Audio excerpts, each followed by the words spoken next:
Hello hi ನಮಸ್ಕಾರ. Welcome back to another movie review. ನಾನು ನಿಮ್ಮನೆ ಹುಡುಗ ರಜತ್ ಹೆಗಡೆ. ಸಂಜು ವೆಡ್ಸ್ ಗೀತಾ ಇದು ನಾಗಶೇಖರ್ ನಿರ್ದೇಶನದ ಶ್ರೀನಗರ್ ಕಿಟ್ಟಿ ರಚಿತಾರ ಮುಖ್ಯ ಪಾತ್ರದಲ್ಲಿ ತೆರೆಕಂಡಂಥ ಚಿತ್ರ. ಇದೇ ಸರಿಸುಮಾರು 14 ವರ್ಷಗಳ ಹಿಂದೆ ಅಂದರೆ 2011ರಲ್ಲಿ ಇವರೇ ಚಿತ್ರವನ್ನು ನಿರ್ದೇಶಿಸಿದ್ರು. ಅದು ಬಹಳ ದೊಡ್ಡ ಯಶಸ್ಸನ್ನು ಕಂಡಿತ್ತು. ಅದೇ ಆಲ್ರೆಡಿ ಹಿಟ್ಟಾಗಿರುವಂಥ ಹೆಸರನ್ನು ಮಾತ್ರ ಇಲ್ಲಿ ಕೇವಲ ಪ್ರಚಾರಕ್ಕಾಗಿ ಬಳಸ್ಕೊಳ್ಳಲಾಗಿದೆ. ಯಾಕಂದರೆ ಈ ಸಿನಿಮಾಕ್ಕೂ ಆ ಸಿನಿಮಾಕ್ಕೂ ಯಾವುದೇ ಸಂಬಂಧ ಇಲ್ಲ. ಇನ್ನು ಇದರ ಒನ್ ಲೈನ್ ಸ್ಟೋರಿ ಹೇಳೋದಕ್ಕೂ ಮುನ್ನ ಒಂದು ವಿಷಯವನ್ನ ಕನ್ನಡದ ಎಲ್ಲ ನಿರ್ದೇಶಕರು ಅರ್ಥ ಮಾಡಿಕೊಳ್ಬೇಕು. ನೀವು ಹೈ ಬಜೆಟ್ ಇಲ್ಲದೆ ಸ್ಟೋರಿ ಓರಿಯೆಂಟೆಡ್ ಚಿತ್ರಗಳನ್ನು ಮಾಡಿದಾಗ ಅದನ್ನು ಪ್ರೇಕ್ಷಕರು ಗೆಲ್ಸಿರೋ ತುಂಬ ಉದಾಹರಣೆಗಳಿವೆ. ಆದರೆ ಕೇವಲ ಹೈ ಕ್ವಾಲಿಟಿ ವಿಜುವಲ್ಸ್, ಫಾರಿನ್ ಪ್ಲೇಸ್ಗಳನ್ನು ತೋರಿಸಿ ಸಿನಿಮಾವನ್ನು ಗೆಲ್ಸಿ ಅಂದರೆ ಅದು ಕಷ್ಟ ಸಾಧ್ಯ. ಈ ಸಿನಿಮಾದಲ್ಲಿ ಆಗಿರೋದು ಅದೇ. ಸೀರೆ ಮಾರೋ ಹೀರೋ ಅಂದರೆ ಶ್ರೀನಗರ್ ಕಿಟ್ಟಿ ಮೇಲೆ ಆಗರ್ಭ ಶ್ರೀಮಂತರ ಮಗಳು ಹೀರೋಯಿನ್ ಅಂದರೆ ರಚಿತಾರಾಮ್ಗೆ ಲವ್ ಆಗುತ್ತೆ.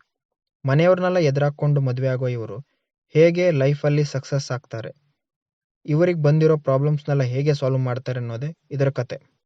ಇನ್ನು ಇದರ ಪಾಸಿಟಿವ್ ಬಗ್ಗೆ ಮಾತಾಡೋದಾದರೆ, ಆಗಲೇ ಹೇಳಿದಂತೆ ಇದರಲ್ಲಿರುವಂಥ ವಿಜುವಲ್ಸ್ ಮತ್ತು ಸಾಂಗ್ಸ್ಗಳು ಹೇಗೆ ಸಂಜು ವೆಡ್ಸ್ ಗೀತಾ ಮೊದಲ ಭಾಗ ಹಾಡುಗಳಿಂದ ಹಿಟ್ಟಾಗಿತ್ತು ಅದನ್ನೇ ಇಲ್ಲೂ ಕೂಡ ಟ್ರೈ ಮಾಡಿದ್ದಾರೆ. ಅದು ಎಲ್ಲೋ ಒಂದು ಕಡೆ ಫಿಲ್ಮ್ ನೋಡುವಾಗ ಕಿವಿಗೆ ಹಿತ ಅನಿಸಿದ್ರು ಥಿಯೇಟ್ರಿಂದ ಹೊರಗೆ ಬರೋದ್ರೊಳಗಡೆ ಮರ್ತೋಗಿರುತ್ತೆ. ಇನ್ನು ಇದರ ನೆಗೆಟಿವ್ ಬಗ್ಗೆ ಹೇಳೋದಾದರೆ, ಅದೇ ರುಟೀನ್ ಸ್ಟೋರಿ ಅದನ್ನೇ ಕರೆಕ್ಟಾಗಿ ಪ್ರೆಸೆಂಟ್ ಆದರೂ ಮಾಡ್ತಾರೆ ಅಂದ್ಕೊಂಡ್ರೆ ಅದು ಕೂಡ ಇಲ್ಲ. ಎಲ್ಲೂ ಕನೆಕ್ಟ್ ಆಗದ ಸೀನ್ಗಳು, ಯಾವಾಗೋ ಬರೋ ಹಾಡುಗಳು, ಸ್ಲೋ ಆಗಿ ನಡೆಯೋ ಕತೆ. ಇದರ ಇಂಟರ್ವಲ್ ಬರೋದ್ರೊಳಗಡೆ ಇದರ ಕ್ಲೈಮ್ಯಾಕ್ಸ್ ಗೊತ್ತಾಗ್ಬಿಟ್ಟಿರುತ್ತೆ. ಇಲ್ಲಿ ಒಂದು ಸೋಷಿಯಲ್ ಮೆಸೇಜ್ ಕೂಡ ಕೊಡೋ ಪ್ರಯತ್ನ ಮಾಡಿದರೆ ಅದು ಕೂಡ ವರ್ಕ್ ಆಗಿಲ್ಲ. ಇನ್ನೂ ಕೆಲವು ಕ್ಯಾರೆಕ್ಟರ್ಗಳಿಗಂತೂ ಯಾವುದೇ ಒಂದು ಇಂಪಾರ್ಟೆನ್ಸ್ ಇಲ್ಲ. ಉದಾಹರಣೆಗೆ ರಂಗಾಯಣ ರಘು ಮತ್ತು ಅತಿಥಿ ಪಾತ್ರದಲ್ಲಿ ಬರುವಂಥ ರಾಗಿಣಿ ದ್ವಿವೇದಿ. ಒಟ್ನಲ್ಲಿ ಹೇಳೋದಾದರೆ 10 ವರ್ಷದ ಹಿಂದಿನ ಕತೆಗೆ ಸುಣ್ಣ ಬಣ್ಣ ಹಚ್ಚಿ ಪ್ರೇಕ್ಷಕರ ಮುಂದೆ ಇಟ್ಟಿದ್ದಾರೆ. ನೀವು ಕೂಡ ಯಾವುದೇ ಎಕ್ಸ್ಪೆಕ್ಟೇಷನ್ ಇಲ್ಲದೆ ಒಂದು ಲವ್ ಸ್ಟೋರಿನ ನೋಡ್ತೀರಾ ಅಂದರೆ ಚಿತ್ರಮಂದಿರದಲ್ಲಿ ಹೋಗಿ ನೋಡ್ಬೋದು.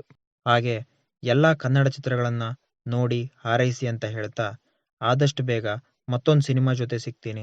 ಬಾಯ್.